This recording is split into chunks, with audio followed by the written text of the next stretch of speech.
ওই পারস্য বিজয় করার পরে আল্লাহর নবীর জলিল ও কদর সাহাবী, আল্লাহর নবীর সাহাবী হযরত আবু মুসা আশআরী রাদিয়াল্লাহু তাআলা আনহু হাদিস বর্ণনা করেন, আল্লাহর নবী ভবিষ্যৎবাণী দিয়েছেন, যেই মজলিসে ভবিষ্যৎবাণী দিয়েছেন ওই মজলিসে আমি নিজে ছিলাম। এরপরে যখন আমরা মুসলমানরা পারস্য বিজয় করে ফেলেছি, এবার পারস্যের ক্ষমতা মুসলমানদের হাতে চলে আসছে, সমস্ত মুসলমানরা বিজয়ের সঙ্গে সঙ্গে গনিমতের মাল তালাশ করা শুরু করে দিয়েছে। কিন্তু আমি আবু মুসা, আমি গনিমতের মাল তালাশ করতে যাই নাই, আমি একটাই নজর ছিল যে আমার নবী যে ভবিষ্যৎবাণী দিয়েছে হযরত দানিয়েল পয়গম্বর আলাইহিস সালাতু ওয়াস সালামের লাশ জমিনে আছে, এবার ওই লাশকে আমি তালাশ করা শুরু করে দিলাম। আবু মুসা আশআরী রাদিয়াল্লাহু তাআলা আনহু বলেন, আমি যখন ওই লাশটা তালাশ করতে যাই ওই রোম পারস্যের রাজ সিংহাসনের রাজ দরবারের ভিতরে ঢুকে গেলাম। আমি ওই রাজ দরবারের ভিতরে ঢুইকা এবার দেখি একটা কফিনের বক্স দেখা যায় তাকের উপর সাজানো, ওই কফিনের মধ্যে লেখা হযরত দানিয়েল আলাইহিস সালাতু ওয়াস সালাম। বলেন আল্লাহু আকবার। এবার আবু মুসা আশআরী রাদিয়াল্লাহু তাআলা আনহু ডাক দেয়া বলেন, এখানে একজন দ্বাররক্ষী ছিল, ওই দ্বাররক্ষীকে বলতেছেন, চাচা এই কফিনের বক্সটা কিসের? এবার ওই মুরব্বী লোক বলতেছে, এটা একজন পয়গম্বর দানিয়েল পয়গম্বর আলাইহিস সালাতু ওয়াস সালামের লাশ। এবার ওই দানিয়েল আলাইহিস সালাতু ওয়াস সালামের লাশ পাওয়ার সঙ্গে সঙ্গে হযরত আবু মুসা আশআরী চোখ বেয়ে টপকায় টপকায় পানি পড়ে আশ্চর্য হয়ে গেলেন। আল্লাহর নবী যে ভবিষ্যৎবাণী দিয়েছেন, এইভাবে ভবিষ্যৎবাণীটা আবু মুসা আশআরীর ক্ষেত্রে বাস্তবায়িত হয়ে গিয়েছে। বলেন সুবহানাল্লাহ। এবার আবু মুসা ডাইকা বলতেছে, আরে সাহাবাই কেরাম, তোমরা যেখানে আছে আসো, দেখো দানিয়েল পয়গম্বরের লাশ পেয়ে গেছি। আল্লাহর নবী যে ভবিষ্যৎবাণী দিয়ে গিয়েছিলেন ওই ভবিষ্যৎবাণী সত্য হয়ে গেছে, আমি দানিয়েল আলাইহিস সালাতু ওয়াস সালামের লাশ পেয়ে গেছি। এবার হযরত আবু মুসা আশআরী রাদিয়াল্লাহু তাআলা আনহু তখন খলিফাতুল মুসলিমিন ওমরের বরাবর একটা চিঠি লিখেছেন, চিঠি লিখে একটা দূতের মাধ্যমে দ্রুত পাঠে ঘোষণা করেন, লাকাদ খালাকনাল ইনসানা ফি আহসানি তাকওয়িম।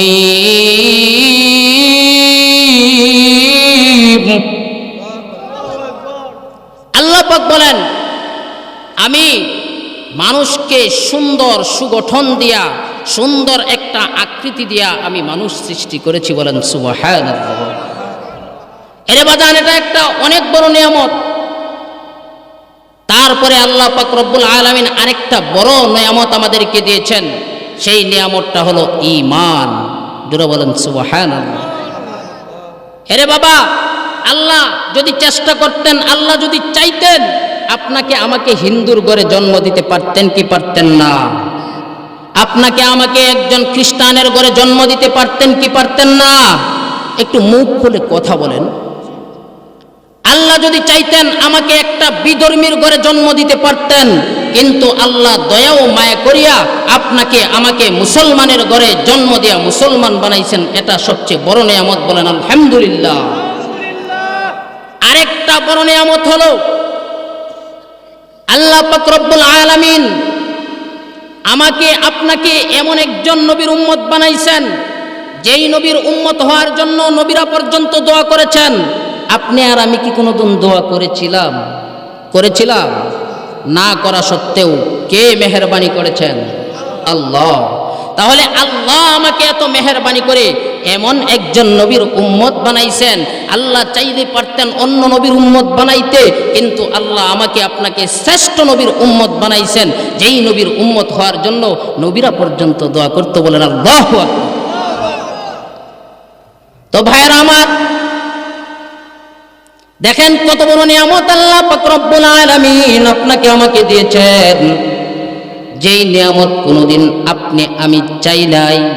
আল্লাহ পাক বলেন, বান্দারে তোকে আমি এত নিয়ামত দান করেছি, যদি তুমি তোমার হাত দিয়া গণনা করো তারপরেও আমার নিয়ামত গুণে শেষ করতে পারবে না। ওয়া ইন তাউদ্দু আল্লাহি লা তুহসুহা।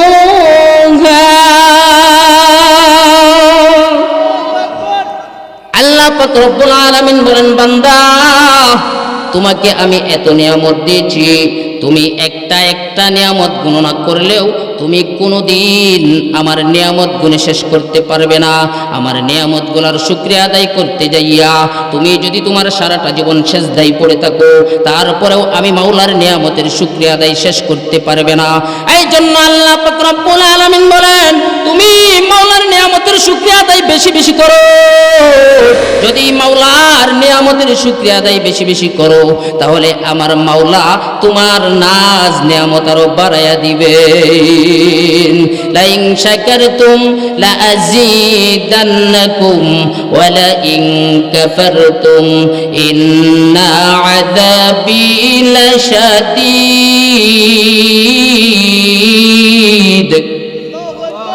জোরে আওয়াজ দেবেন আল্লাহু আকবার। শুকর নিয়ামত নিয়ামত দফজু কুনাদ। শুকর নিয়ামত নিয়ামত দফজু কুনাদ। কুফর নিয়ামত আজকফত বিরু কুনাদ। কুফর নিয়ামত আজকফত বিরু কুনাদ।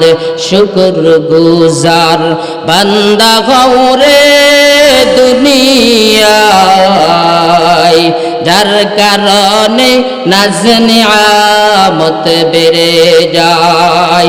এরে মুসলমান ভাইরা আমার, আল্লাহ পাক রব্বুল আলামিন বলেন, বান্দা যদি তুমি আমার নিয়ামত পাইয়া আমার নিয়ামতের শুকরিয়া আদায় করো, আমি আল্লাহ তোমার নিয়ামতকে আরো বাড়াইয়া দিব।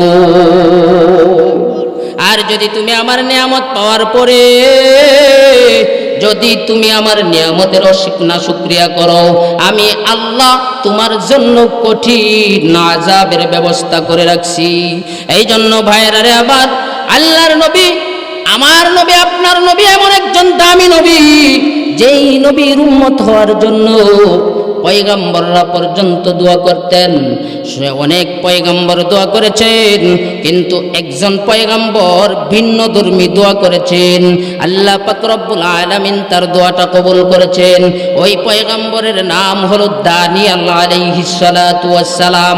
ওই দানিয়েল পয়গম্বর আল্লাহ পাক রব্বুল আলামিনের কাছে দোয়া করে, প্রভু গো, তুমি আমাকে নবী বানাইছো, নবীদের মর্যাদা অনেক বড় মর্যাদা, তারপরেও প্রভু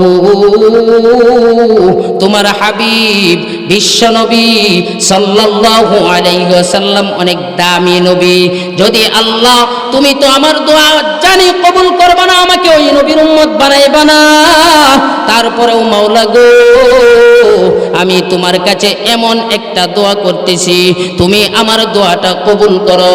এবার দানিয়েল আলাইহিস সালাতু ওয়াস সালাম আমার মাওলার কাছে দোয়া করে, প্রভু গো, তুমি আমাকে ওই তোমার হাবিবের উম্মতের হাতে কাফন দাফনের ব্যবস্থা করে দাও।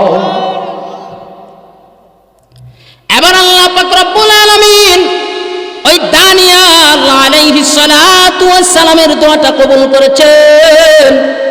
এবার দানিয়েল পয়গম্বরের দোয়াটা আল্লাহর কাছে কবুল হয়ে গেছে। এবার দানিয়েল আলাইহিস সালাতু ওয়াস সালাম ইন্তিকালের পরে আল্লাহ পাক রব্বুল আলামিন ওই দানিয়েল পয়গম্বর আলাইহিস সালাতু ওয়াস সালামের লাশটাকে সংরক্ষণ করে রেখেছেন। আল্লাহ পাক রব্বুল আলামিন দানিয়েল পয়গম্বরের লাশটাকে এমন একটা মুজিজা বানিয়ে দিয়েছেন, যে এই লাশটাকে যদি অতিবৃষ্টি হইতো, বৃষ্টির কারণে মানুষ ক্ষতিগ্রস্ত হয়ে যাইতো, চলাফেরা করতে পারতো না, কোনো কাজকর্ম করতে পারতো না, যদি ওই দানিয়েল পয়গম্বরের লাশটা সরজ জমিনে বের করে রাখতো, তাহলে অতিবৃষ্টি বন্ধ হয়ে যাইতো। বলেন সুবহানাল্লাহ।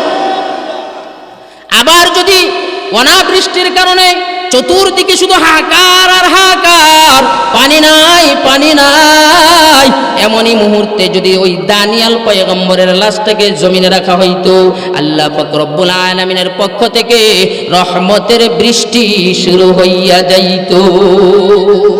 এইভাবে আল্লাহ পাক রব্বুল আলামিন হযরত দানিয়াল পয়গম্বর আলাইহিস সালাতু ওয়াস সালামের লাশটাকে সংরক্ষণ করে রেখে দিলেন।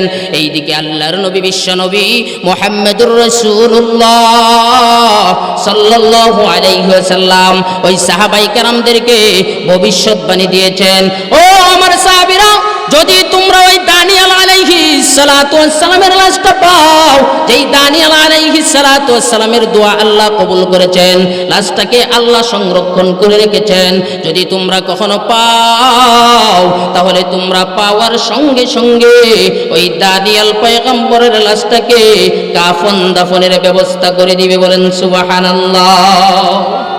এবার আল্লাহর নবী বিশ্ব নবীর ইন্তিকালের পরে যখন হযরত ফারুক আজম হযরত ওমর ফারুক রাদিয়াল্লাহু তাআলা আনহুর জমানা আসছে, ওমর ফারুক রাদিয়াল্লাহু তাআলা আনহুর জমানায় মুসলমানরা পারস্য বিজয় করেছে।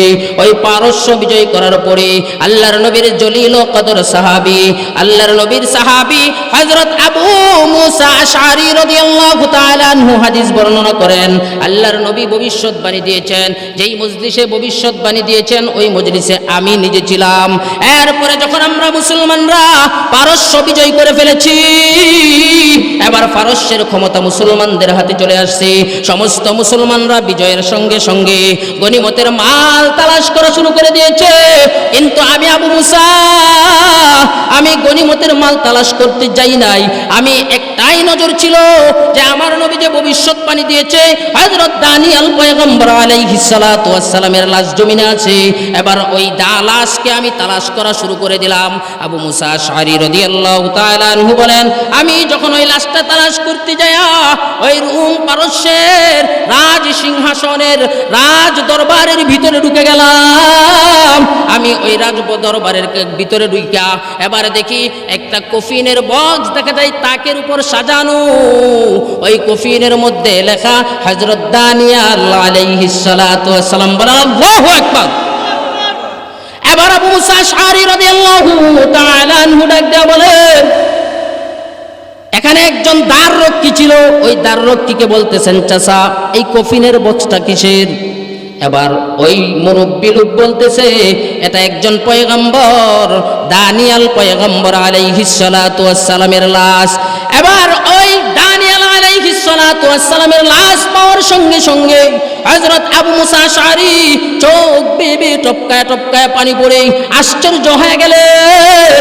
আল্লাহর নবী যে ভবিষ্যৎবাণী দিয়েছেন, এইভাবে ভবিষ্যৎবাণীটা আবু মুসা আশআরীর ক্ষেত্রে বাস্তবায়িত হয়ে গিয়েছে। বলেন সুবহানাল্লাহ।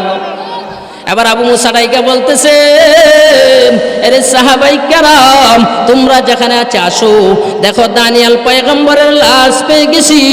আল্লাহর নবী যে ভবিষ্যৎবাণী দিয়ে গিয়েছিলেন ওই ভবিষ্যৎবাণী সত্য হয়ে গেছে, আমি দানিয়াল আলাইহিস সালাতু ওয়াস সালামের লাশ পেয়ে গেছি।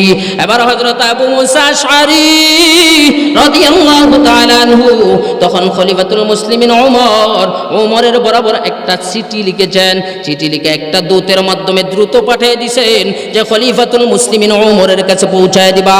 এবার খলিফাতুল মুসলিমিন ওমর চিঠিটা খুলে দেখেন আবু মুসা আশআরী লিখেছেন, ও খলিফাতুল মুসলিমিন, আল্লাহর নবীর একটা ভবিষ্যৎবাণী ছিল, দানিয়াল পয়গম্বর আলাইহিস সালাতু ওয়াস সালামের লাশ জমিনে আছে। ও গো আমিরুল মুমিনিন, আমি তো ওই দানিয়াল পয়গম্বরের লাশটা পেয়ে গেছি, এখন আমার করণীয় কি? আমি কি করব? আপনি কি এখানে উপস্থিত হইবেন কিনা? এই বেলে চিঠিটা পাঠিয়ে দিয়েছে।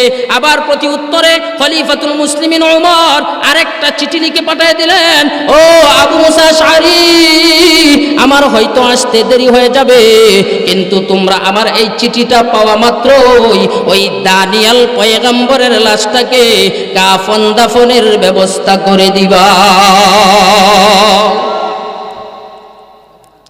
দেখেন, একজন নবী উম্মতের হাতে, যেই নবীর উম্মতের হাতে কাফন দাফনের জন্য দোয়া করেছেন, তাহলে নবীর কত দাম আর উম্মতের কত দাম? জোরে বলেন ঠিক কিনা?